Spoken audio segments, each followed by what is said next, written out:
Anímate y apúntate a la Escuela Deportiva de Ajedrez. Hay diferentes grupos, iniciación, avanzado y adultos.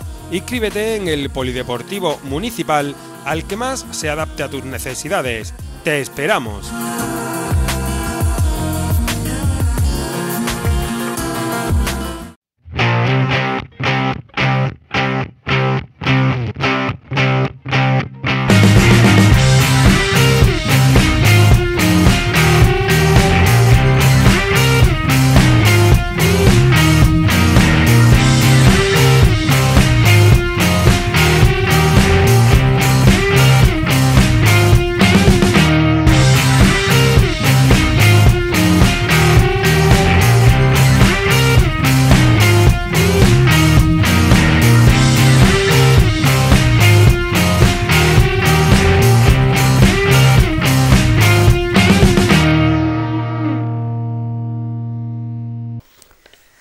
Os damos la bienvenida a nuestro programa número 124 de Aprendiendo a Pensar, como siempre cada día aquí a la misma hora, ajedrez, en Doñana Televisión, para conocer a los mejores jugadores de la historia. Y sabéis que esta semana estamos dedicándola completamente a jugadores españoles de diferentes épocas, jugadores que han marcado una época en el ajedrez español. Ayer vimos una partida que os animo a que busquéis por internet los que no hayáis podido verla en YouTube y podáis disfrutar de Ruy López de Segura, una partida de 1575 que se jugó en la corte del rey Felipe II. Él era consejero del rey, sacerdote y consejero del rey, y os animo a que no os la perdáis porque duró tan solo 12 jugadas y batió al mejor jugador italiano de aquella época. Así que bueno, ahí quedó esa partida de Ruy López, y hoy vamos a ver otra partida interesante de un jugador español también muy famoso que escribió más de 15 libros de ajedrez. En una época, estamos hablando ya más tardía, concretamente él nació en 1903, estamos hablando de Ramón Rey Ardid. Fijaros, con ese nombre no se podía dedicar a otra cosa que al ajedrez. Rey, ya sabemos, como la pieza más importante del tablero, y Ardid, ¿no?, que es como una trampa, una celada o una manera de ganar la partida rápida. Así que Ramón Rey Ardid fue este jugador del que vamos a estar hablando hoy, famoso no solamente por los libros que escribió, él era también médico y supo sacar tiempo de su carrera de medicina pues para dedicarla a jugar al ajedrez. Jugaba al ajedrez de una manera asombrosa, jugaba partidas a ciegas sin ver el tablero, y bueno, batió a los mejores jugadores de su época. Quizá el triunfo mejor que tuvo fue en Sitges, donde consiguió quedar por delante de Tartakower, uno de los mejores jugadores del mundo de aquella época, de Spielmann, un jugador fantástico. Así que vamos a ver hoy, vamos a hacer un pequeño homenaje a este jugador español, Ramón Rey Ardid.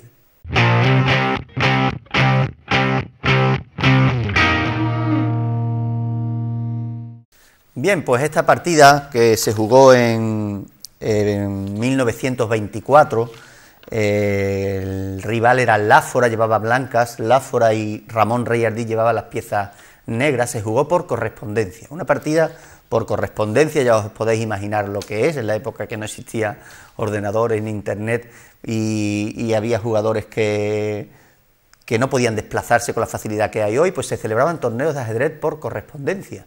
Pues sí, una carta con la jugada que efectuaba un jugador, a veces eran partidas simultáneas, no, una vez que se enviaba la carta no se enviaba solamente con una partida, sino contra diferentes jugadores o contra el mismo, pero varias partidas a la vez, y pues se indicaba la jugada. Bueno, sabéis que el tablero tiene su sistema algebraico de anotación.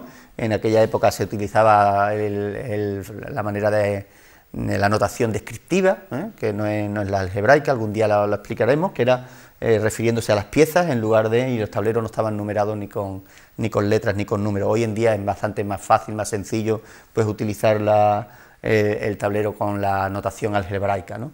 Pues se enviaba la partida, el rival lo analizaba en casa y cuando tenía algún tiempo prudencial para poder responder, y reenviaba de vuelta al correo. El matasello es el que indicaba, porque muchas veces los correos tardaban muchísimo, es el que indicaba cuándo había salido la carta y que estaba dentro de tiempo, no como los relojes de hoy actualmente en ajedrez, que uno solamente tiene que pulsar y ya vemos el tiempo que está tardando el rival. Así que bueno, una partida de otra época, pero no por ello menos interesante lo que vamos a ver en el tablero, que va a ser sencillamente espectacular. Queremos fijarnos en el juego de las negras, de Ramón Rey Ardid, cómo saca al rey de las blancas hacia fuera del tablero y en menos de 20 jugadas lo liquida pues por medio del tablero, es decir, el rey va a recibir mate pues por la casilla G4, G5, por ahí. Así que fijaros qué maniobras más fantásticas van a ocurrir en esta partida. D4 hicieron las blancas, el rival de Ramón Rey Ardid, y las negras jugaron D5. C4, las blancas, este es el gambito de dama, lo hemos comentado muchas veces, en el que las blancas ofrecen este peón, a cambio, evidentemente, de abandonar el centro, y las blancas en cualquier momento con E4, incluso con E3, pues pueden intentar recuperar el peón más tarde, un peón que no suele ser bueno defenderlo, ya lo hemos explicado en otros programas y no nos vamos a repetir, pero no suele ser bueno defenderlo porque retrasaríamos el desarrollo, con lo cual las blancas tomarían ese peón y recuperarían el peón sacrificado. La mayoría de las veces las negras pues no aceptaban ese sacrificio, en este caso no lo hicieron. La mayoría de las veces se juega E6 para defender, incluso C6, que es la defensa eslava, hay algunas formas de defender, pero fijaros cómo las negras en aquella época en la que el ajedrez era muy agresivo, en lugar de defender el peón ni de tomar, lo que ofrecen es un segundo peón. Este es el contragambito Albín. Le llamamos contragambito porque si os fijáis ya las blancas han hecho un gambito, que es ofrecer un peón en la apertura. Lo hemos dicho que esto viene de la palabra gambetto en italiano, ofrecer un peón. Lo decimos para los que no seguís asiduamente el programa porque sí que lo hemos dicho en otras ocasiones, ¿no? Así, si las blancas ofrecen ya un peón, con lo cual hacen un gambito, en este caso gambito de dama, precisamente la partida de ayer era un gambito de rey, la que vimos, la de Ruy López.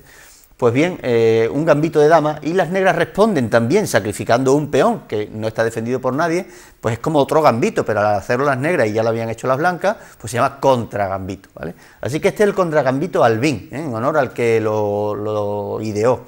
Y ofrecen un peón que en este caso sí fue aceptado por las blancas, D por E5, y la idea de este contragambito es seguir subiendo ahora con este peón hasta D4 y molestar muchísimo al desarrollo de las blancas. Y explico por qué.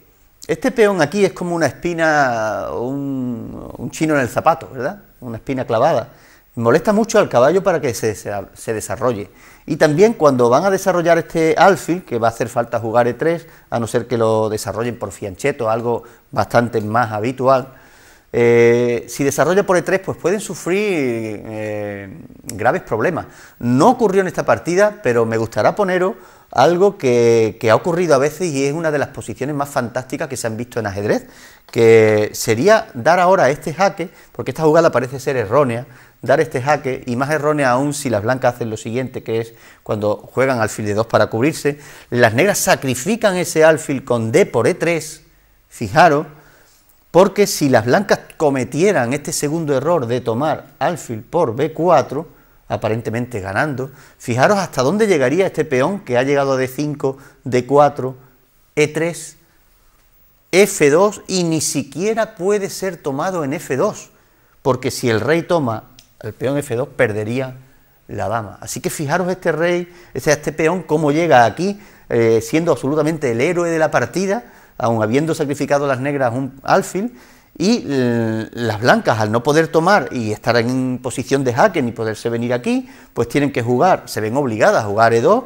con el consiguiente peligro, aunque parece que el caballo va a cubrir y no hay ningún problema, y el peón sigue siendo o sigue vistiéndose de superhéroe para seguir tomando en G1 y transformarse no en dama, sino transformarse en un caballo con idea de dar jaque a este rey para que, al ser jaque, las blancas se vean obligadas a tomar, y en este caso sí vendría alfil G4, ganando la dama porque ya no hay ningún caballo que se pusiera en medio. Y todo, fijaros, gracias a este extraordinario peón. Pues este es el contragambito Albín, una de las líneas más conocidas del contragambito Albín, pues que en este caso no ocurrió porque las blancas lo conocían y no cayeron en esa trampa. Así que volvemos atrás las jugadas, pero me ha gustado ponerlo porque es una de las cosas que atrae mucho en ajedrez, ¿verdad? Cuando alguien que parece que está en inferioridad numérica, ¿no? Como en el fútbol si jugaran 10, 9 jugadores contra 11, si se hacen muchos sacrificios, como si jugaran 8 jugadores contra 11 y ganaran el 8, los que llevan 8, pues sería una heroicidad, ¿no? Una proeza, y a todo el mundo le encanta ese tipo de cosas tan vistosas. Pues en el ajedrez los sacrificios de este tipo, como hemos visto, con el alfil en en B4, cuando son tomados, pues pueden sufrir consecuencias, como hemos visto, que este peón llegara hasta G1, pues transformándose en dama. Así que ahí vemos los peligros que puede entrañar este peón en D4. Era el turno de las blancas y evidentemente algo conocerían de teoría cuando jugaron E3, que no suele ser lo mejor hoy en día, sino desarrollar el alfil por G2, jugaron E3, pero luego no cayeron evidentemente en la trampa. De hecho, las negras ni siquiera lo intentaron, ¿no?, de jugar alfil y de sacrificarlo, ¿no? Ya es bastante conocido hoy en día, no sabemos en aquella época hasta qué grado estaría la teoría evolucionada, pero Ramón Rey Ardid prefirió jugar caballo E7. Bueno, las blancas jugaron alfil E2, y después de alfil E2, tener en cuenta que, bueno, si toman este peón, pues el caballo sin duda va a saltar, o bien a C6 o bien a F5, atacando este peón con varias piezas. Luego es posible que viniera el jaque. Es como regalar el centro a las blancas, pero luego intentar atacarlo con todas las piezas disponibles, ¿no? Sería una de las opciones probables que efectuarían las blancas. Pero en aquella época no se miraba mucho el material, se despreciaba mucho el materialismo y se iba por la cabeza del rey a toda costa. Así que las blancas, en lugar de tomar ese peón, pues prefirieron jugar alfil E2 y sacar piezas, y las negras también sacaron más piezas. Las blancas hicieron lo mismo, y fijaros cómo este peón ahora por fin sigue avanzando y llega a D3. En D3 no puede ser tomado por ninguna de las dos piezas porque está siendo defendido por ambas, pero impide que las blancas enroquen, así que tienen un problema las blancas con ese alfil. El alfil tiene que regresar a F1, interrumpe el enroque, obliga a que este rey se quede en una casilla central, y eso no lo va a perdonar Ramón Rey Ardid. ¿Qué debemos hacer? Y por eso es instructiva esta partida, sobre todo a partir de aquí, porque la apertura ha sido un poco un caos, ¿no? Hoy en día no se juega de esa forma, es muy raro ver a alguien haciendo el contragambito albín, luego alguien que lo acepte de primera hora, pero luego no acepte el otro peón. Una partida de 1900, estamos hablando de 1924. Así que, como la apertura no nos interesaba mucho, sí que nos interesa a partir de ahora cómo las negras pueden ganar una partida si las blancas no han enrocado. Fijaros de qué forma van a maniobrar con sus piezas para extraer a este rey de la casilla central y sacarlo fuera del tablero para dar mate, sacarlo fuera de su primera fila, ¿no?, donde se encuentra más seguro, y va a recibir mate pues por la fila cuarta o la fila quinta. Pues la primera jugada que hicieron para hacer eso fue caballo G6, que permite la salida de este alfil, que es bastante peligrosa. B3 jugaron las blancas, que parece que se están desarrollando, pero de una forma muy lenta, y como hemos dicho, el rey ahora en el centro, pues le va a costar muchísimo trabajo de encontrar un sitio donde resguardarse. Y fijaros qué jugada más espectacular. Caballo toma en E5, sacrificando... perdón, esta jugada no vino, porque claro, efectivamente este sacrificio ahora mismo, estaba pensando si la dama pudiera dar algún doble a torre, a caballo, pero es imposible, es inviable, no hay nada, y cualquier jaque pues tampoco, ¿no?, porque simplemente se defenderían. Así que no vino esa jugada, efectivamente no jugaron así, sino que jugaron primero caballo C6 para seguir atacando, y las blancas siguieron intentando evitar que el caballo y el alfil saltara, pero fijaros qué colección de piezas tienen en la primera fila, y eso no es nada agradable, ¿eh? Sobre todo la más molesta es el alfil, que impide al rey pues encontrar su mejor refugio. Y ahora sí, efectivamente tomaron, no es ningún sacrificio entonces, porque es un cambio de caballos el que va a venir, caballo por E5 y caballo por E5. Las negras tienen ya dos piezas muy centralizadas, muy cerca del rey, bien situadas, mientras que las blancas siguen sin desarrollar prácticamente nada. Por fin desarrollan el alfil, atacando al caballo de E5, y el caballo, en lugar de irse hacia atrás, pues fijaros cómo sigue ganando terreno, se aproxima a donde está el rey, y todavía de momento parece que cualquier jugada sería un sacrificio, porque todo está defendido, pero no es de evitar, ¿no?, este sacrificio, ni lo más mínimo, ¿no? Incluso con la dama, si uno puede ver que la dama en H4 llega aquí y las blancas se entretuviesen, pues recibirían mate, ¿no? Así que un caballo muy peligroso, y dama F3 jugaron las blancas, en el caso el rival de rey Ardiz.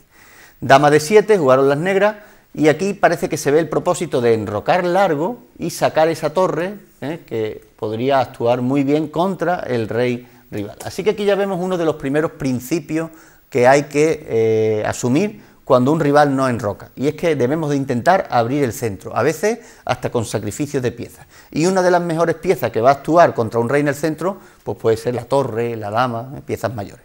Así que jugó dama de 7, y las blancas impidieron que enrocaran, porque juegan E4 y están amenazando a un alfil. Así que bueno, el alfil parece que va a huir, ¿verdad? Se va a retirar a cualquier sitio. Tomar no parece viable porque sería dama por peón jaque y amenazaría al rey, a la vez que el caballo está siendo tocado. Pero fijaros qué jugada más fantástica de rey Ardiz. Caballo por F2. Y aquí empieza la destrucción de esta fortaleza blanca para que el rey salga a la intemperie donde recibirá mate. Ahora las blancas se encuentran en una disyuntiva, o sacar el rey ya o tomar con dama, con lo cual perderían este peón, el alfil seguiría siendo bastante molesto, y lo que más le gusta a las negras, que es que ya se ha despejado totalmente la columna E de ninguna pieza que moleste. Y si toma con rey, hemos dicho que ya el rey está saliendo fuera, fijaros el alfil donde podría venir, y ya es bastante peligroso. Así que esta es la jugada bonita, fantástica, muy creativa, muy imaginativa por parte de Ramón Rey Ardiz, que lo llevó a ser uno de los mejores jugadores nacionales. Después de caballo por peón, las blancas no aceptaron ese sacrificio y jugaron B4, fijaros, para evitar que el alfil viniera aquí a defenderlo, o para que cuando tomen el alfil no pueda venir a atacar el rey. Como hemos dicho, todo muy antinatural, muchos movimientos de peones y muy poco desarrollo de piezas por parte de las blancas, y es lo que va a ser castigado. Así que ahora enroque largo, ahora sí, y fijaros cómo la torre y la dama están preparadas para incluso empujar a este peón, que puede llegar a coronar y sería un héroe, el mismo del contragambito Albín de la otra línea, ¿verdad? El E5, D4, D3, y quizá pueda seguir avanzando. Rey de 2 bloqueando, fijaros cómo bloquea al peón de D3, pero el rey no es el mejor bloqueador. Cualquier pieza que la amenace va a tener que salir huyendo. Y fijaros cómo las negras hacen una jugada espectacular ahora, que es alfil C5. Alfil C5, ofreciendo el alfil, un peón ahí para supuestamente defender al rey. Las blancas tienen los dos alfiles para tomar, no saben a cuál tomar, toman precisamente al final el de F5, pero fijaros la dama cómo se cuela por A4, ayudándose con este peón, y como hemos dicho que el rey no era el mejor bloqueador, pues se va a encontrar con prácticamente mate. Así que ahora las blancas tienen que evitar la entrada de dama ahí. Y si os fijáis, ninguna pieza puede hacerlo. Ni la torre, ni el alfil puede llegar aquí, ni el caballo, ni este alfil, ni siquiera la dama, por esta incomunicación de torre, debido a que no ha desarrollado bien las piezas. Así que se limitó a tomar el otro alfil. Fijaros cómo está siendo un auténtico glotón, tomando todas las piezas, pero la dama entra en C2, el rey solo tiene dos casillas, o E1 o E3, salir a la intemperie. En E1, pues prácticamente ya va a recibir mate en dos jugadas, ¿no? Podremos decir, porque tenemos ahí el peón que llegaría a D2, no puede ser tomado porque sería mate apoyado con la torre. Así que están en bastante mala situación, y si le dan jaque y sube, pues coronaríamos, o sea que mucho peor. Así que este rey, cuando le dan jaque, prefiere salir a la intemperie, y ese era por fin el objetivo que dijimos. Un rey que no enroca, a base de sacrificio y con las torres comunicadas, no como están las torres blancas, pues vamos sacándolo afuera. ¿Sabéis quién más vino a sacarlo fuera, verdad? Pues cualquiera de las dos torres serviría. Utilizó la de D a E8, el rey tuvo que salir por F4 y siguió extrayéndolo, ¿sabéis cómo? Con torre E4. Todavía el rey tiene que seguir huyendo a una casilla más lejana, desde donde aquí podemos decir que después de torre E4 las blancas decidieron no prolongar más su agonía y abandonaron la partida. Pero podemos decir que, por ejemplo, después de rey G3, pues podría venir torre G4, y las blancas, si os fijáis, no tienen ningún movimiento válido, así que tendrían que perder la dama, Eso si no hay mate, ¿no? Si analizáramos un poquito más, quizá en alguna jugada pues podríamos intentar llegar con el peón aquí y sería mate, ¿eh?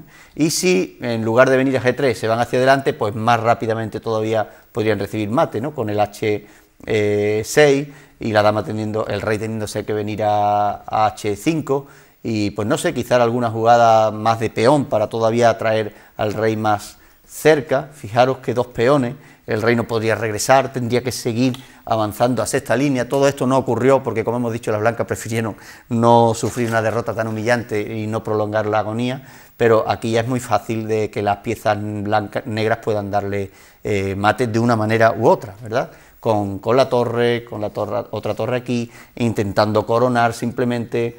Así que, por ejemplo, imaginaros este tipo de jugadas, el caballo puede sumarse a la fiesta, el rey está absolutamente en red de mate, así que estaría totalmente perdido.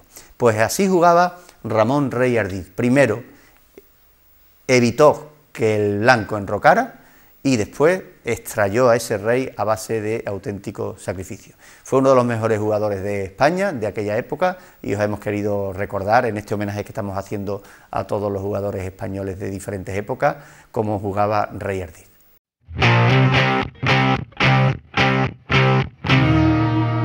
Pues bien, hasta aquí nuestra partida número 124, nuestro programa Aprendiendo a Pensar 124, dedicado a Ramón Rey Ardiz, este jugador español, uno de los mejores de todos los tiempos en España, fue campeón español, lo que pasa es que perdió el título a manos del jugador que veremos mañana. Mañana vamos a ver cómo José Sanz, en 1943, le quitó el título a este jugador que hemos visto hoy, Ramón Rey Ardiz. Así que no os perdáis el programa de mañana porque era un jugador pues con unas cualidades muy específicas que no queremos desvelar y que mañana hablaremos de él. Así que os espero aquí mañana, como siempre, a la misma hora, en Doñana Televisión, en Aprendiendo a Pensar, con José Sanz, en este homenaje que estamos haciendo a los mejores jugadores de ajedrez de nuestro país.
Anímate y apúntate a la Escuela Deportiva de Ajedrez. Hay diferentes grupos, iniciación, avanzado y adultos. Inscríbete en el Polideportivo Municipal al que más se adapte a tus necesidades. ¡Te esperamos!